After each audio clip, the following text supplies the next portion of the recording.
Hello YouTube, this is Insane Monster with the part 1 of What If Luffy merged with Incursio. Now, if you're interested in part 0, I'll be making a playlist for it, and I do hope you enjoy.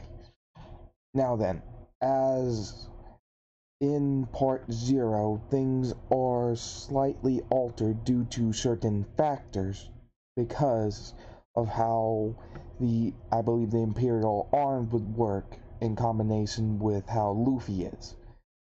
Like I said, if you want the basics of how it works, go to see part 0. Now then, hit it.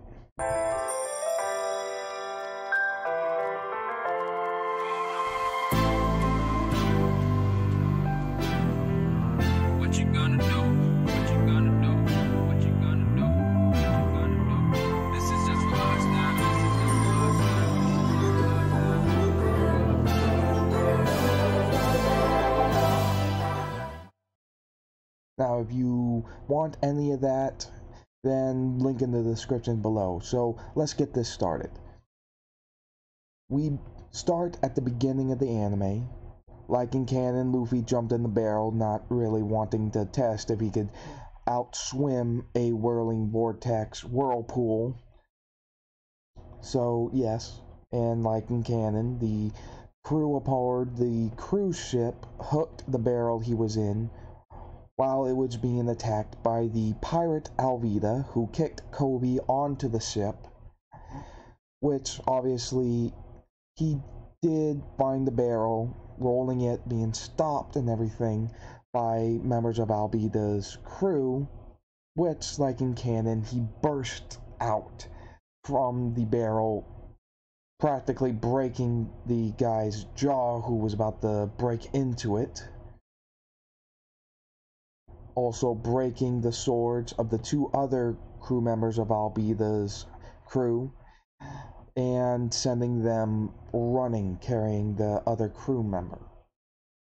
So a lot of things do go as in canon, and Luffy ends up with Kobe trying to stop him, ultimately dragging him along to the storage compartment of the ship, where he just begins to eat, where him and Kobe begin to talk. Kobe mentions that he has seen some people with red hair, but he'd never seen anybody with his eyes. Luffy remarked that his hair wasn't always this red. Normally it was just the ends. And it was at a time when he was younger, only one of his eyes was like this, as Kobe remarked that how unusual they were. Red eyes with a cross-like pattern as his pupils. Also remarking that his hat seemed a little odd, having some horn attachments onto a straw hat. Luffy just looked at him weird, saying, "What are you talking about? I don't have horn attachments on my hat. My hat was just, well, redid to have little holes in them," as he took off his hat, showing off his horns. Which Kobe was like, "What the hell are you?" Luffy just laughed, saying, not really sure what to say to that. I just been like this. When I was a lot younger, they just used to be little bumps, and when I got older, they grew into this. So my hat had to be reweaved to have holes in them so to let them through. Kobe was shocked by this. He never heard of anybody who had horns on their head. At least not in the East Blue. When they continued to talk, Luffy mentioned that he was planning on going to the Grand Line to become the Pirate King, where Kobe just yelled out that that's impossible. There's so many other incredibly strong pirates already going to try to get the One Piece. There's no way you can get it, especially all by yourself. Luffy instantly knocked him on his head, where Kobe complained like in canon, and Luffy just went on saying that it's his dream, and if he dies fighting for it, then he dies with no regrets. with Kobe seeing it in his eyes that he was full on serious about it. With Kobe mentioning his dream, Luffy wasn't really bothered by it, about him wanting to be a Marine, which was an enemy of a pirate, which he ended up calling Kobe an idiot and a coward for one, being captured by Alvida, being a slave, basically a slave cabin boy, and a coward for not having the guts to do anything about it, about leaving Alvida. With him just stating that he isn't necessarily wrong. Which then he begins to state that, alright, then I'll just go ahead and capture Alvida and become a Marine. Which is when Alvida just falls in instantly, practically instantly. He sees the swords passing through the wall around Luffy and remarks how fat Alvida is, with just jaw dropped everybody, with them thinking, the hell is he thinking saying that?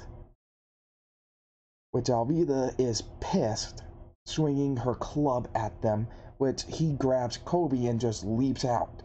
He takes care of the others pretty easily, well, the Alvida's lackeys easily, like in canon, remarking that his stretching seems to be the power of a devil fruit, as he pulls his face, remarking that he's a rubber man, but adding in that he isn't just a simple rubber man, though, with her going to slam her club into his head after he basically insulted her again. This time, scales formed on his hand and forearm, where he stabbed his fingers into her club, where she's completely shocked by this, wondering, what the hell are you? As scales begin to form on his other hand and forearm as he pulls back, saying, not really sure how to answer that part, but you can have this instead, as he reels back, yelling, gum gum, dragon pistol, sending her flying. And as normal, Nami, before officially being introduced to Luffy, was burglarizing Alvida's ship, taking all of her treasure and getting out of there. Which, when they noticed that the Marines were there, Kobe and Luffy got the hell out of there. And then remembered something that some of their crew members, that Alvida stated something about Zoro, asking who that was, and remarking that it was a pirate hunter and powerful swordsman, and remarking that he was supposed to be on a nearby island to where those ships that they were on were, as he smirked, saying that he wants him on his crew, which Kobe did say the same thing as in canon, stating that it was too dangerous, that he was too dangerous to try to get him on his crew. Luffy just laughed at him, being a coward, which Kobe couldn't deny, but still didn't like it, but then asked him about what was up with his arms. Luffy stated that after some time growing up, he found out that he could grow these scales on his hands and forearms, as well as his feet and shins. With Kobe mentioning that he's heard some rumors from the Grand Line, and that in some regards his appearance might not be that shocking or surprising on the Grand Line, and wondering if any of his family members in the past might have been from the Grand Line actually, and that would probably make a lot more sense than anything else.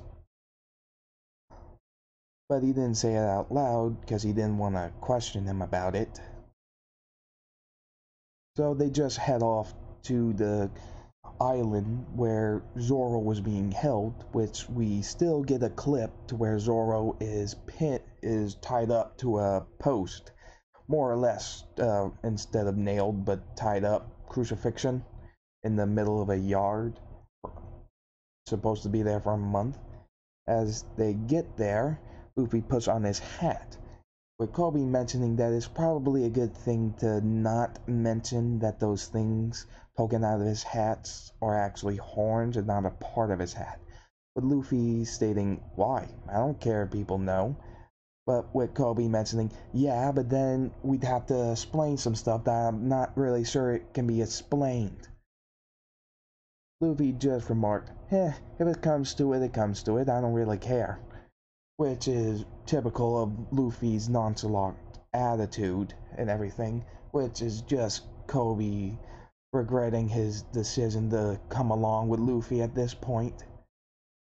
But when he mentioned about Zoro, he realized that everybody freaks out about him.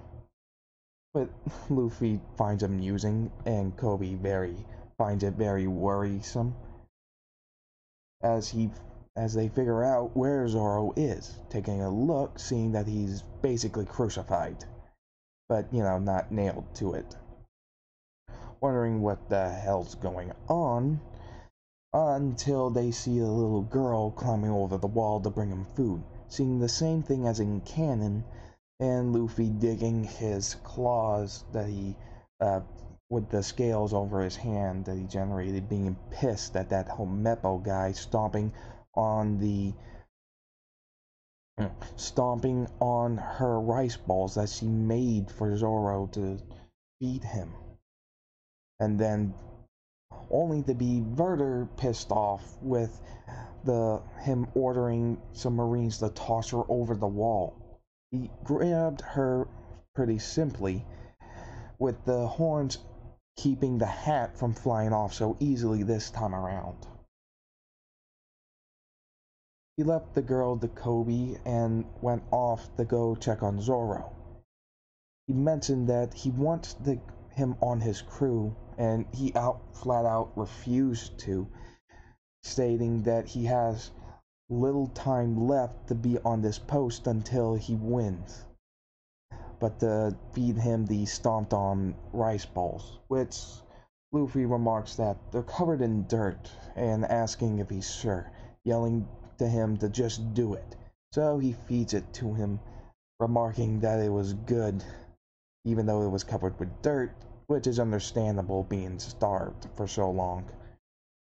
Ended up leaving afterwards after he still refused to join Luffy's crew. Which we then meet Luffy, Kobe, and the girl along with her mother, who owns a restaurant, telling them what happened, with Luffy being pretty pissed at Homepo for pulling that crap, while also being impressed more so by Zoro doing what he did, saying that he really needs him on his crew.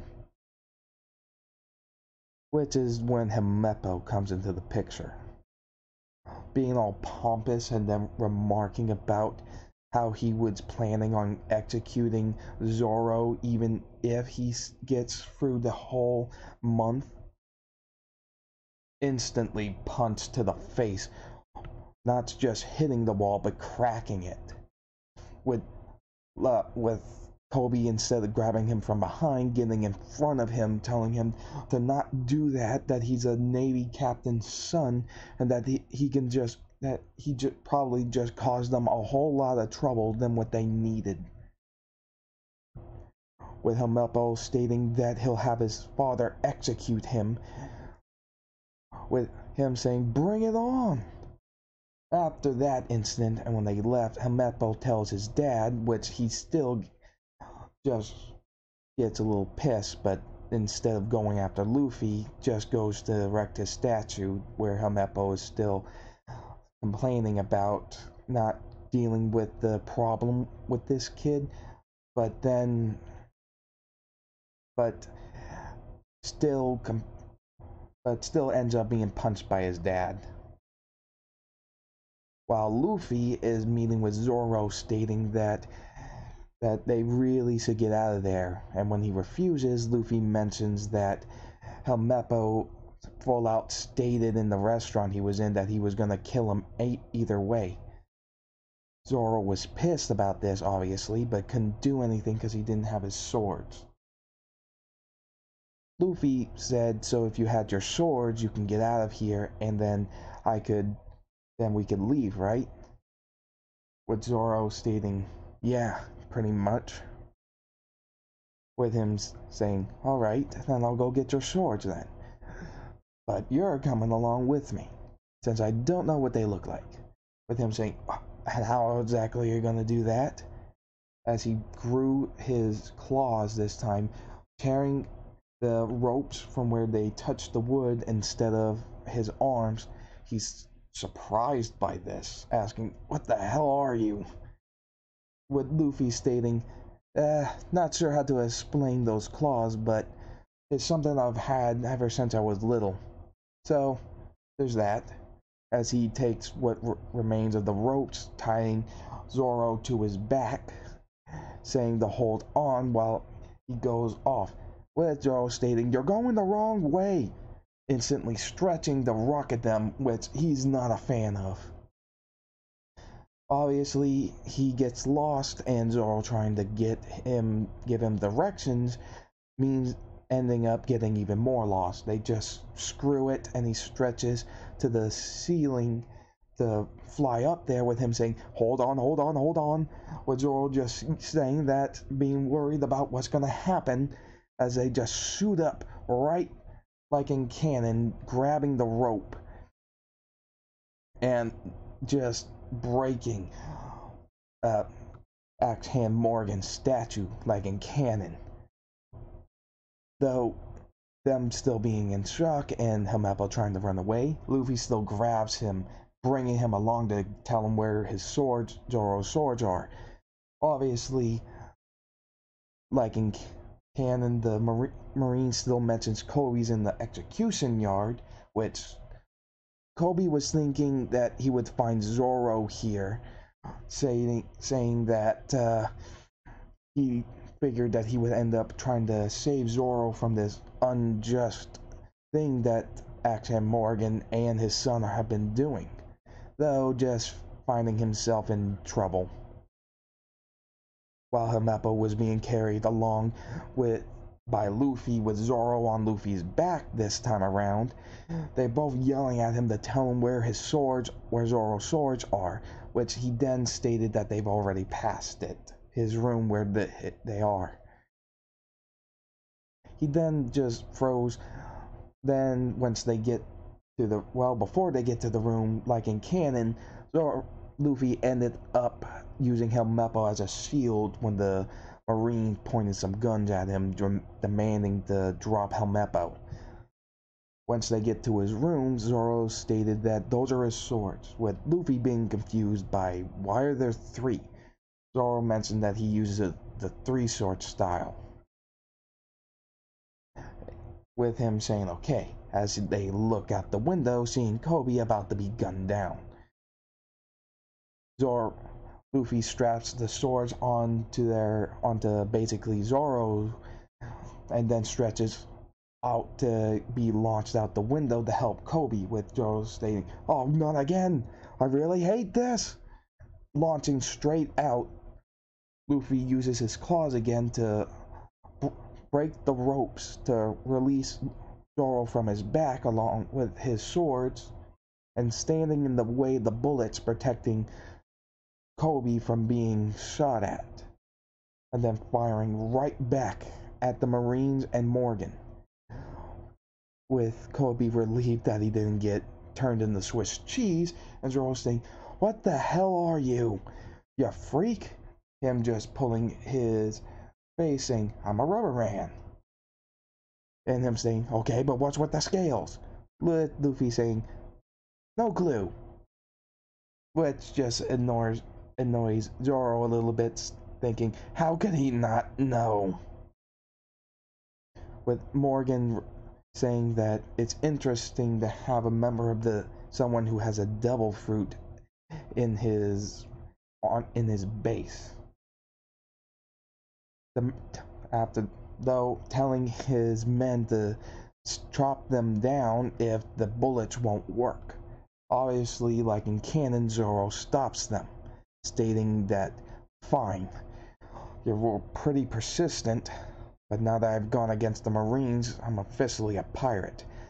Though, I have no intention on abandoning my ambitions. With Luffy asking what that is, he states that he wants to be the world's best swordsman, as he smirks, stating, well, the king of the pirates wouldn't have any less on his crew. As Zoro slightly smirks with one of his swords in his mouth, saying, king of the pirates? Huh, you're quite ambitious yourself. With the Marines just literally and or figuratively pissing and crapping themselves out of fear of Zoro, with Axe-Hand Morgan getting pissed. But Luffy still going straight at him, punching him dead on in the face to send him flying, which Morgan, like in canon, takes off his little sleeveless coat thing, telling him that he's had enough. Unlike canon, though, when he goes to chop Luffy, he uses his scales again to grab the axe and full-on shatter it. Zoro sheathes his sword after dealing with the Marines himself. Unlike in canon, Luffy is a bit more aggressive in this one, especially towards the guys who really deserve an ass kicking. So he wouldn't try to attack the Marines, but this time Zoro turned the flats of his blades onto the Marines that were attacking him after blowing him, more or less just forcing them back a little bit to get them in their guts, using the back of the blades, forcing them down. Because Luffy was full on attending and kicking Morgan's ass, which he did end up, like I said, shattering his axe with his claws, catching it, which just surprised Axe-Hand Morgan, with him saying, I thought you were supposed to be a rubber man. What the hell? With Luffy then continuously punching Morgan in the face to unconsciousness, with Helmeppo pointing a gun at Kobe like in canon, yelling at him to stop, or he'll shoot Kobe, only ending up with a draconic pistol to the face, like usual. As they leave off to go and just leave every place, the Marine base, as the Marines are celebrating that they're free from Morgan's tyranny and locking him up, finding it a lot easier to be around him with his axe shattered like this. Once they get back, Zoro is just chowing down, filling his stomach from near starvation. And Kobe remarking that after Zoro asked if he was serious about becoming the Pirate King, with Luffy full on stating, yep, and Kobe confirming it that he's completely serious, with Zoro restating that he was serious, that if he ends up having to give up his ambitions due to joining him, that he expects Luffy to take full responsibility. Luffy was fine with that. And the Marines obviously show up, like in canon, stating that although they're grateful to him, that unfortunately they have to send Luffy, and they need Luffy and Zoro to leave, considering that although they freed them from Morgan's unjust tyranny, he still beat up a Marine captain. Though, as a favor for freeing them, they're letting them free. As they begin to leave, the Marines ask Kobe, and like Luffy does do the same as in canon, and Kobe does figure out what he did for him so that he could become a Marine. As they sail off, the Marines still salute like in canon, with the new leader, well, for now, I'm assuming, stating that they'll be reprimanding themselves for saluting a pirate sailing away that they let get away. With Kobe now officially joining the Marines and Luffy setting sail, they part ways, hoping to meet again someday. As they sail off, Zoro and Luffy just begin to talk, with Luffy taking off his hat a little bit to rustle his hair, being a little bored, where Zoro is surprised to see that he actually has horns instead of those being the attachments to his hat. Luffy stated, well, yeah, I've just kind of grew up with these things growing on my head, with Joe being surprised that someone like this looks like it, then remarking that he'd never seen somebody with crossed eye patterns as pupils. And as they talk, Luffy remarks about his hat being his treasure and telling him how he got it, as well as how he used to look before the incident, with Zoro being surprised, wondering why after that incident the red end of his hair turned his hair completely red instead of just being black with red ends. And why after that both of his eyes became red with the cross pattern as his pupils. He was curious about it, but figured that it seemed like Luffy didn't really know himself, and ended up and just let it go at that, since it didn't really seem relevant.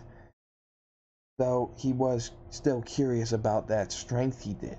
It's not every day he sees somebody catch just form his scales and claws on a person's hand and catch an axe to shatter it with ease. You find it curious, but at least glad that his captain wasn't going to be a pushover, as they just continue sailing. But obviously they get hungry, and when Luffy goes and sees the bird in the sky, he instantly goes right for it to try to get it, but still gets his head full on bit by the bird's beak, and him trying to struggle to get out of its mouth, with Zoro chasing him down like a cannon. Are you serious? Oh crap, what have I gotten myself into? As he full on steams towards a head, which will be leaving it off at this point for now. And as you probably guessed, in the next part, we'll be getting to where a lot of things happen and such. And I do hope you enjoyed this. Please remember to like, comment, and subscribe. Hit the notification bell, and hope you enjoyed, as well as hoping that you know that the next part, What If, to be getting a new part, will be part 1 of What If Luffy was Derriere's son from the Seven Deadly Sins anime, and that it was the third and final choice of the winner of the What If Lotto. So, see you guys later for the next vid. See ya.